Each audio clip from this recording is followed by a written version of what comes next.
Hi guys, this is Troy from Australian Guitar Channel, and a bit of a different kind of video today. I thought I'd talk you through one of my guitars, my favourite guitar out of my collection. This is the Fender Tuxedo Telecaster Custom Shop guitar. Now there's only 20 of these in the world. Now this guitar was made in the Fender Custom Shop in Corona, California, and there are only 20 of them, and I have number 20. Alright, so I'll give you a little rundown of this guitar, tell you where I bought it, and so on. Some people have expressed some interest, so I thought I'd do this little video instead of doing a lesson. Alright.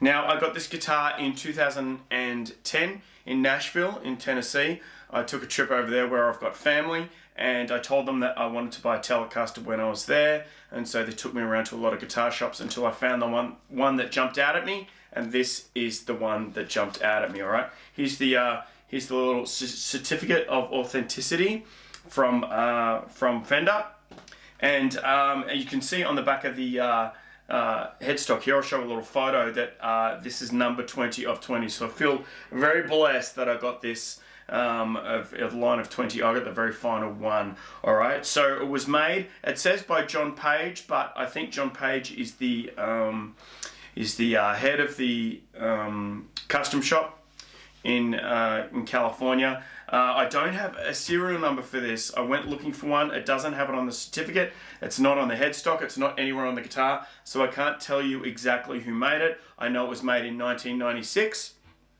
And there are plenty of videos online about the Fender Custom Shop. Fender Custom Shop is basically a series of rooms where there are full-time guitar makers who just sit and make full-time luthiers, guitar makers who sit and make guitars all day. All right, so this is obviously one of the ones that they made. So incidentally, also, I think this is pretty cool. This guitar was on the front of an album cover that I'll put here by a guitarist called Jimmy Fortune, who was a member of the Statler Brothers, who are a country group from America. Now, I don't know much about the Statler Brothers. You can look them up, but I think it's pretty cool that this particular guitar is on an album cover. He obviously didn't want the guitar, so he sold it. I actually got in touch with him on email, and he sent through this little picture of the album cover that the guitar was on, so I think that's pretty awesome. Alright, so to go through the parts, it's the neck. He's made of Canadian flame maple. It's up close. It's a very it's got all the wood grain in it. It's a really swish looking neck, I reckon. So Canadian flame maple. It's really on the 12th fret. It's got this little tuxedo or bow tie, all right, which I think is pretty awesome. When I said I was going to buy a Telecaster, I wanted a flash looking Telecaster. I like my guitars to be kind of polished and jump out a little bit, so I definitely wanted one. So I thought this did that, all right, with the gold hardware here, all right, and the tuxedo and the scratch plate. I think it really jumps out, so that's part of the reason I got it. Now this cost me $2,800 US when I bought it in 2010. I saw one on Reverb Nation recently for $5,000, although advertising their model of the tuxedo for $5,000. So I'm guessing it's gone up in value. I'm not really sure.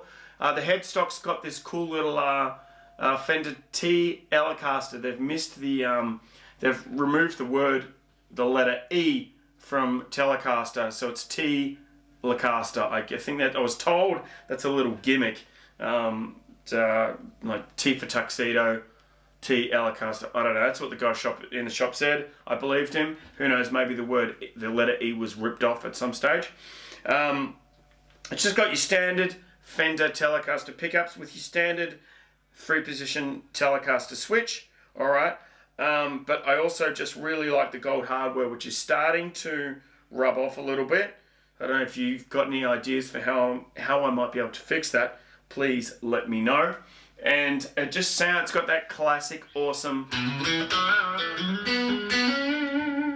fat Telecaster sound, I think, alright? Alright, that kind of almost belly twangy sound that only a Telecaster can produce. Now, I'm not a big country player, although I love that kind of playing.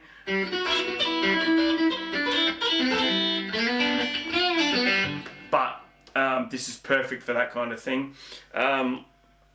Most of the gigs, I haven't used this for a lot of gigs. I've used this for mostly for the Pearl Jam show I play in. I've used it a little bit for that, and I've just used it for odd covers gigs and that kind of thing. I just really wanted a Telecaster to run the gamut of all the guitars that every guitarist has. I don't have them. I've got a Strat and I've got this, but there's a lot more. I still don't have a Paul Reed Smith and don't have an SG, and I don't have a Les Paul, but I will get them. All right.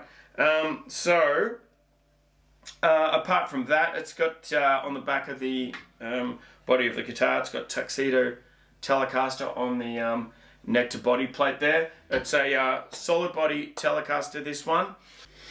Alright, now this guitar has 22 frets, which is pretty standard, I think, for a Telecaster.